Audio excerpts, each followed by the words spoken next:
উপপাদ্য 48 আছে একটু। যে কোনো সমকোণী ত্রিভুজের সমকৌণিক বিন্দু থেকে অতিভুজের উপর লম্ব অঙ্কন করলে ওই লম্বের উভয় পার্শ্বস্থিত ত্রিভুজদ্বয় সদৃশ এবং ওই ত্রিভুজগুলির প্রত্যেকে মূল ত্রিভুজের সঙ্গে সদৃশ। ছবি ছাড়া বোঝানো মুশকিল, আমরা ছবি দিয়ে আগে আসছি। সমকোণী ত্রিভুজ একটা অঙ্কন করা যাক। সাধারণত সমকোণী ত্রিভুজ এরকমভাবে আমাদের ছবি আমরা জানি, যেটা 90 ডিগ্রি। তো এক্ষেত্রে বুঝতে বা বোঝাতে সুবিধা হবে ছবিটা একটু উল্টিয়ে। তার মানে আমরা এরকমভাবে করে নেব যার একটা কোণ 90 ডিগ্রি হবে। তাহলে সেই অনুযায়ী আমরা যদি ছবিটা অঙ্কন করি তাহলে মোটামুটি তুমি ধরে নাও এইরকম একটা চিত্র তুমি এর মধ্যে পাবে, যেটাকে আমরা সমকোণী ত্রিভুজ হিসাবে বলতে পারি, এবং যেটা সমকোণটা ওপরের দিকে থাকবে। তো আমি এটা সমকোণী ত্রিভুজ একটা অঙ্কন করলাম। এই কোণটা আমি 90 ডিগ্রি করে ধরে নেব আমাদের সমকোণের, এটাকে আমি 90 ডিগ্রি ধরে নেব। তো যে কোনো সমকোণী ত্রিভুজের সমকোণিক বিন্দু, সমকোণিক বিন্দু বলতে বোঝায় সমকোণে যে বিন্দুটা আছে এই বিন্দু থেকে অতিভুজ, তাহলে 90-র উল্টো দিকে অতিভুজ এটা ধরাবে। এই ত্রিভুজে যদি আমি এটাকে 90 ডিগ্রি ধরি তাহলে অতিভুজ এটা ধরাবে। তাহলে এই অতিভুজের উপর লম্ব অঙ্কন করলে একটা লম্ব টানো, তাহলে এইখান থেকে আমি অতিভুজের উপর একটা লম্ব অঙ্কন করলাম। লম্ব কারণ 90 ডিগ্রি 90 ডিগ্রি লম্ব অঙ্কন যদি করি আমরা, তাহলে ওই লম্বের উভয় পাশে অবস্থিত, ওই লম্বটার উভয় পাশে অবস্থিত মানে এদিকে এবং এদিকে ত্রিভুজ দুটি, যে দুটি ত্রিভুজ তুমি দেখতে পাচ্ছ এরা সদৃশ হবে। সদৃশের বিষয়টা আমি একটু পরে আসছি আরো। এবং ওই ত্রিভুজগুলির প্রত্যেককে, ওই যে ত্রিভুজ এরা প্রত্যেকেই মূল ত্রিভুজের সঙ্গে সদৃশ হবে। এই যে মূল ত্রিভুজ এই ত্রিভুজটার সঙ্গে সদৃশ হবে। তাহলে আমি একটু নামকরণ করে নিই, তারপরে সদৃশের ব্যাপারটাতে আসছি। নামকরণ যদি আমরা করি তাহলে মনে করি এটাকে এ, এটাকে বি, এটাকে সি নাম দিলাম, আর এটাকে আমরা ডি নাম দিলাম। এরপর আমরা মূল বিষয়টাতে আসছি। তাহলে আমরা নামকরণ করব। নামকরণ শুরু করছি। সমকোণী ত্রিভুজটা এবিসি এবং ভেতরে যে দুটো ত্রিভুজ লম্ব দ্বারা গঠিত হচ্ছে সেটা হচ্ছে ত্রিভুজ এবিডি এবং ত্রিভুজ এসিডি।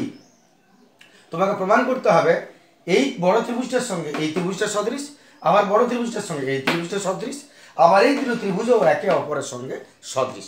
সদৃশ বলতে কি বোঝায়? যখন দুটো ত্রিভুজ একটা কোণের সঙ্গে, এই ত্রিভুজের একটা কোণের সঙ্গে এই ত্রিভুজের একটা কোণ, মানে এই ত্রিভুজের তিনটা কোণের সঙ্গে ওই ত্রিভুজের তিনটা কোণ সমান হয়, তখন আমরা তাদেরকে সদৃশ বলি। সেই ত্রিভুজকে অনুরূপ কোণগুলো সবসময় সমান হবে। তো আর বলি একটা ত্রিভুজের তিনটা কোণের সঙ্গে অন্য একটা ত্রিভুজের তিনটা কোণ যদি মিলে যায়, অনুরূপ কোণগুলো যদি মিলে যায়, তাহলে তাকে আমরা সদৃশ বলবো। তাহলে আমরা প্রদত্ততে কি লিখব? প্রদত্ততে আমাদের যা দেওয়া আছে ওইটাকেই ভাষার ছন্দে লিখতে হয়। যে কোনো একটা সমকোণী ত্রিভুজের, মনে করি সমকোণী ত্রিভুজ, মনে করি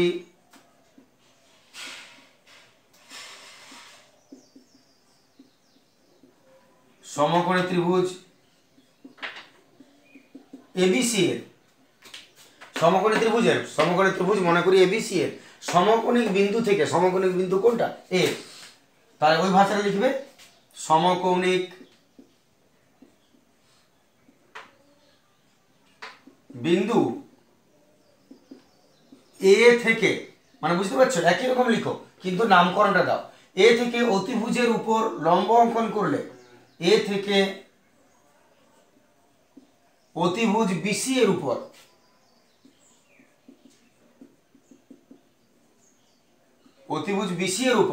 লম্ব অঙ্কন করলে, কি লম্বর নাম? এডি। অতিভুজ বিসি এর উপর এডি লম্ব অঙ্কন করা হলো। বাস, লম্ব অঙ্কন করলে মানে লম্ব অঙ্কন করা হলো। ওই লম্বের উভয় পার্শ্বস্থিত, তাহলে এইখান থেকে তোমার প্রামাণ্য চলে আসছে। কি প্রমাণ করতে হবে সেটা, এটা হলো স্বীকার্যের বিষয়। তাহলে এইখান থেকে আমরা কি প্রমাণ করব? এতে প্রামাণ্যতে কি করতে হবে না, তিনটা বিষয় বলেছে, ওই লম্বের উভয় পাশে অবস্থিত ত্রিভুজ দুটি লম্বের দুপাশে দুটি ত্রিভুজ সদৃশ, আর ওই ত্রিভুজগুলির প্রত্যেকটা মূল ত্রিভুজের সঙ্গে সদৃশ, তার মানে এর সঙ্গে সদৃশ। তাহলে তিনটা পাচ্ছি আমরা, একটা হচ্ছে এই ত্রিভুজটা বড়টার সঙ্গে সদৃশ, 2 নম্বর এই ত্রিভুজটা বড়টার সঙ্গে সদৃশ, আর 3 নম্বর এই দুটো একে অপরের সঙ্গে সদৃশ। তাহলে আমরা সেই অনুযায়ী লিখছি। যদি এখানে উল্টো কথা বলেছে প্রথমে, যে আগে বলেছে এই দুটোকে সদৃশ, তারপর পুরোটা, তো আমাদের সুবিধা হবে যেভাবে সেইভাবে আমরা এগোচ্ছি, আমাদের সুবিধা হবে আগে এইটার সঙ্গে বড়টা, মানে এই দুটো শেষের জন্য রেখে দিচ্ছি আমরা। তাহলে প্রামাণ্যতে কি করতে হবে? 1 নম্বর ত্রিভুজ এবিডি ও ত্রিভুজ বড়টা এবিসি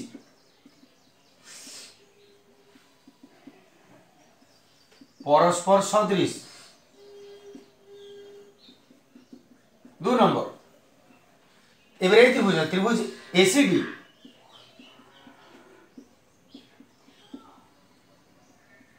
ও ত্রিভুজ এবিসি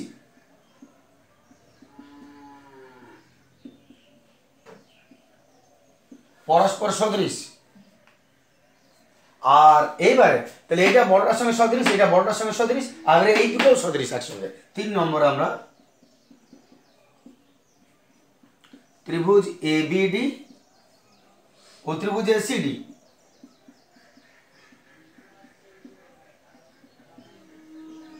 পরস্পর সদৃশ। এই তিনটা প্রমাণ করতে হবে। আমি উপর অংশটা মুছে নিচ্ছি, কারণ প্রমাণের জন্য একটু জায়গা দরকার হবে, এবং জায়গা তো তোমরা দিতে পারবে না, জায়গা তো আমাকেই খুঁজে বার করতে হবে। শুরু করছি। কিভাবে প্রমাণ করব আমরা? প্রমাণটা খুবই সহজ, শুধু একটা বিষয় যেটা জানতে হবে যে সদৃশ কি করে প্রমাণ করা হয়, দুটো ত্রিভুজকে কি করে সদৃশ প্রমাণ করা হয়, এইটুকু তোমাকে বুঝতে হবে। আমি ওইটুকু একটু ডিটেলসে বোঝাবো। প্রথমে আসছি প্রমাণ এই ত্রিভুজটা এবং বড় ত্রিভুজটা। তাহলে প্রথম প্রমাণে চলে আসছি ত্রিভুজ এবিডি, একটা বোঝো, বাকি দুটো তুমি নিজেই করতে পারবে। এবিডি ও ত্রিভুজ এবিসি এর মধ্যে,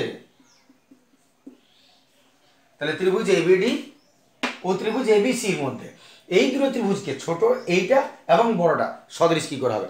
তুমি প্রথমেই সদৃশ যদি প্রমাণ করতে হয়, প্রথমেই তুমি কোন দুটো কোন 90 ডিগ্রি সেই দুটো আগে খুঁজে নেবে। দুটোর 90 ডিগ্রি কোনটা, এর 90 কোনটা, এর 90 কোনটা।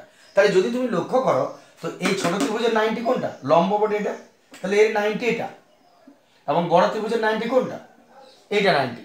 তাহলে ছোট থেকে ছোট মান বসাতে হয়, বড় থেকে বড় মান বসাতে হয়, জানো তোমরা। তাহলে এবিডি যখন আমি এটা ধরেছি, এর 90 কোনটা, এইটা। কোণ এ ডি বি, কোণ এ ডি বি সমান এর 90 কোনটা, না এইটা। কোণ বি এসি, কোণ বি এসি দুটো সমান। প্রথমে তো আবার বলছি, যে দুটো ত্রিভুজকে তুমি সদৃশ করবে, প্রমাণ করার চেষ্টা করবে, তার দুটো 90 ডিগ্রিকে আগে নিয়ে নাও। তাহলে ছোট ত্রিভুজের 90 এটা এডিবি, আর বড় ত্রিভুজের 90 এটা বিএসি।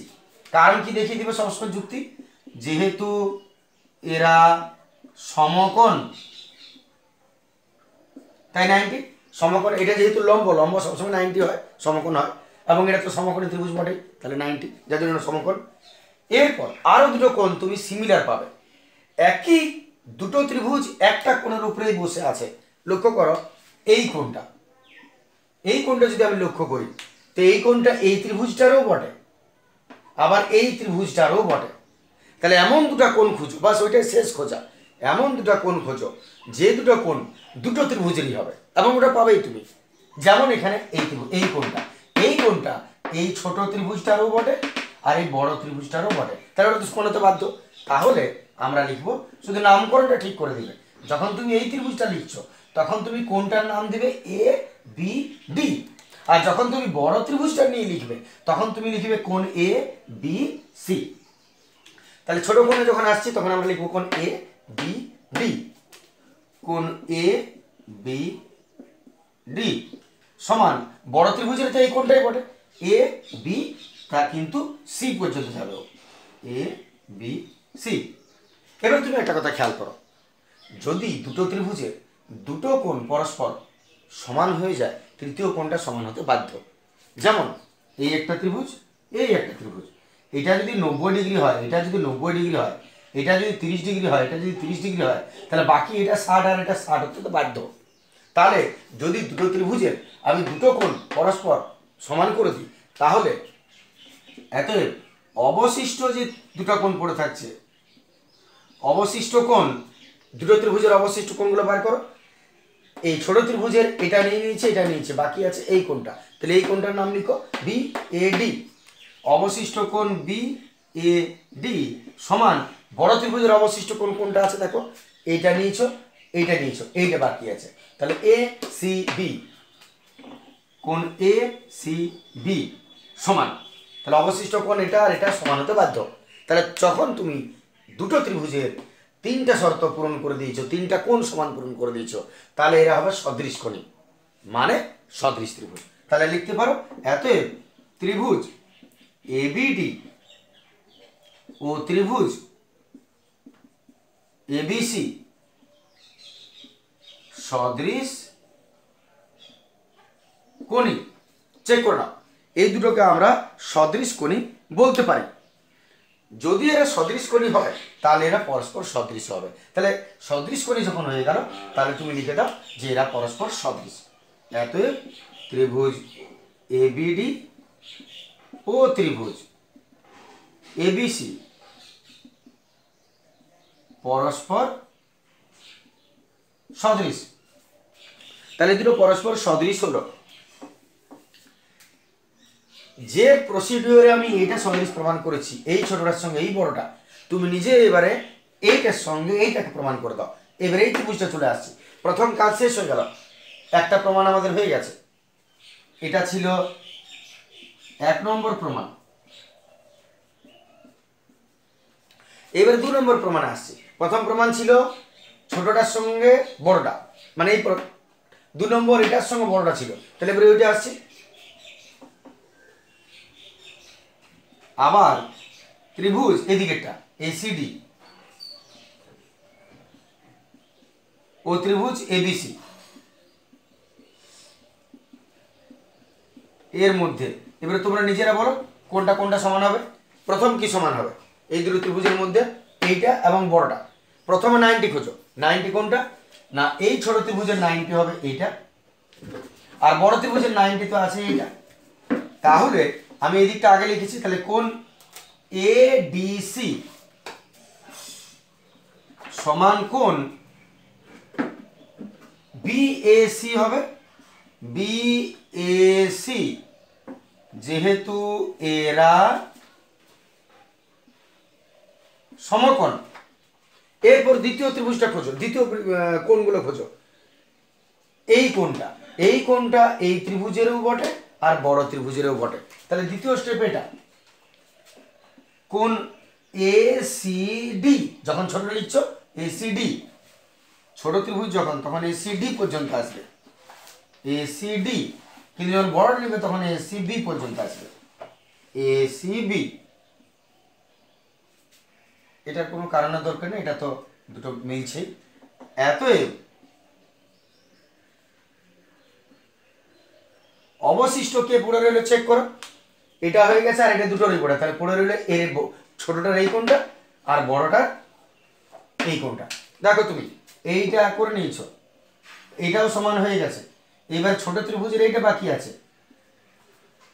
সঙ্গে বড় ত্রিভুজের কোনটা, বড় ত্রিভুজের এটাও নিয়েছো, এটাও নিয়েছো, বড় ত্রিভুজের এইটা বা হাতে পড়ে আছে। তাহলে এতএব অবশিষ্ট কোণ ডিএসি, এইটা পড়ে আছে ডিএসি সমান পুরো 90 ডিগ্রিটা পড়ে আছে বিএসি। সরি, ভুল বললাম, এটা এটা তো সম করে নিয়েছো, এই কোণটা পড়ে আছে এবিসি। ব্যাস হয়ে গেল। তাহলে তিনটা শর্ত পূরণ হয়ে গেল। একবার দেখে নিই, এডিসি, এডিসি এটা লম্বটার সঙ্গে আমি সম্মান করেছি বিএসি, বড় ত্রিভুজের লম্ব, এটা বড় লম্বটা, সরি সমকোণটা 90 ডিগ্রি। 2 নম্বরে এসিডি, এসিডি এই কোণটা, আর বড় ত্রিভুজের এসিবি ওই কোণটায়। তাহলে পড়ে রইল 3 নম্বর ত্রিভুজে কোণ ডিএসি এইটা পড়ে আছে, আর বড় ত্রিভুজের কে পড়ে আছে, এইটা পড়ে আছে এ বি সি। তাহলে যখন তিনটে শর্ত পূর্ণ হয়ে গেল, অতএব ত্রিভুজ এসিডি ও ত্রিভুজ এবিসি কি হবে, পরস্পর সদৃশ। দেখে না, এটা আমাদের 2 নম্বর প্রমাণ হয়ে গেল। এতটা পর্যন্ত ক্লিয়ার আছে? এবারে শেষ কাজ 3 নম্বর প্রমাণ। 3 নম্বর প্রমাণটা তো এক লাইনের ব্যাপার। উপর অংশটা মুছে নিচ্ছি, প্রয়োজনে পজ করে নেবে বেবি যদি দেখার দরকার পড়ে। তাহলে 3 নম্বরের জন্য তুমি কি করবে, শুধু 1 আর 2টা তুলনা করে নাও। 1 নম্বর এবং 2 নম্বর তুলনা করিয়া পাই। তো 1 নম্বর 2 নম্বর তুলনা করলে তুমি কি পাবে, যদি এটা এটা সদৃশ হয় আর এটা এটা সদৃশ হয়, আর এই দুটো তো একই, তার মানে এটা সদৃশ হবে। তাহলে এবার যদি আমি ধরি এই দুটোকে একবার লিখে দাও, ত্রিভুজ এবিডি ও ত্রিভুজ এবিসি প্রথম যেটা প্রমাণ করেছো কি লিখেছো, পরস্পর সদৃশ। আবার এইটা শেষে যেটা করেছো, ত্রিভুজ এসিডি ও ত্রিভুজ এবিসি